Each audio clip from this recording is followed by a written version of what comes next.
Good morning everyone, কেমন আছো সবাই? নিশ্চয়ই সবাই খুব ভালো আছো। সবাইকে শুভ নববর্ষ। সবাই খুব ভালো থেকো, সারাটা বছর যেন খুব ভালো কাটে আর ভালোভাবে কাটিও। তো চলো দিনটা শুরু করলাম। আজকে হচ্ছে রবিবার, এখন প্রায় 10:30 বাজে। তো উপরে গেছিলাম, ওপর থেকে এখন নিচে নামছি। তা ভাবলাম ব্লগটা স্টার্ট করে দিই, তোমাদের ব্লগ দেওয়া হচ্ছে না দুদিন ধরে। আর আজকে তো যেহেতু নববর্ষ, অনেক সকাল সকাল উঠেছি, প্রায় 6টা আজকে। হচ্ছে তোমার আমার যে কাজের মেয়েটি একটু বাসন মাজে আর ঘরটা এমনি পরিষ্কার করে দিয়ে তারপরে আমি করি।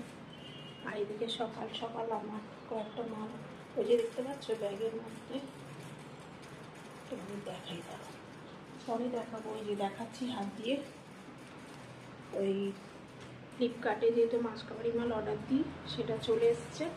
তো নিয়ে নিয়েছি বাড়ির থেকে। করোনার পর থেকেই এই সিস্টেম করেছি। আর এদিকে আমার হচ্ছে সমস্ত বিছনা মাদুর মানে ঘরদোর গোছানো হয়ে আছে। আর চলো,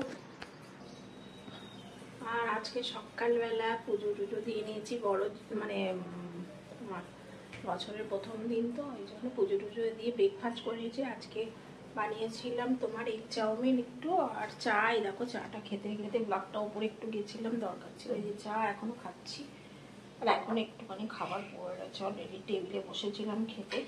এই যে চাউমিন,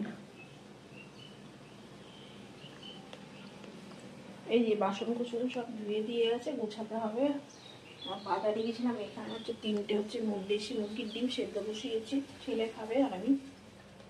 পরে রয়েছে এগুলো। আর একটু বাজারে গেছিলাম, আজকে নিয়ে এসেছি চিকেন আর একদম জ্যান্ত কাতলা নিয়ে এসেছি, আর মাথা এনেছি। আর ছেলে হচ্ছে তরমুজ ভালোবাসে বলেও তরমুজ এবছরে মানে নীলের উপসে না, তরমুজটা আনা হয়নি, মিস হয়ে গেছিল।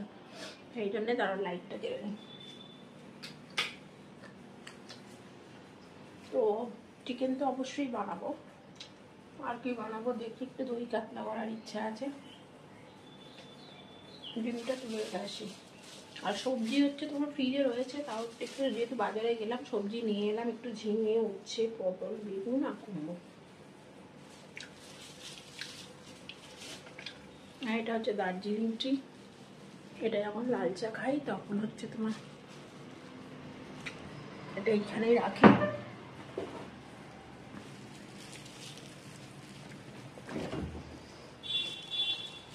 ডিমটাকে এখানে রেখে দিই।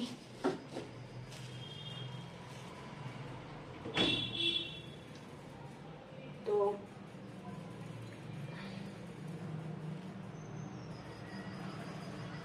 আকাশটাতে একদম রোদ্দুরে ঝলমল, দুদিন ধরে মেঘলা হলেও কিন্তু বৃষ্টি হলো না। এই হচ্ছে ব্যাপার। আজ তাহলে রান্না করব চিকেন, দই কাতলা, আর দিকে উচ্ছে, কুমড়ো, বেগুন দিয়ে যদি একটু ভাজা করতে পারি ব্যাস। ও আর এই আম শুকিয়ে রেখেছিলাম, আমের আজকে চাটনিটা বানাতেই হবে। কদিন ধরে আম কেটে শুকিয়ে রেখে দিয়েছি, মিষ্টি আচার বানাবো বলে বানানো হচ্ছে না। এখন না এই কলা আনলে কলাগুলো কি বিচ্ছিরি কালো হয়ে যায়, কেন হয় জানি না। আমার এই কলা নিয়ে আসি কিন্তু কলাগুলো বিচ্ছিরি কালো হয়ে যায়। কীভাবে রাখলে যে কলাগুলো ঠিক থাকবে তাও আমি জানি না, আমার জানা নেই। তোমাদের জানা থাকলে জানিও, একটু কমেন্ট করো। তো চলো,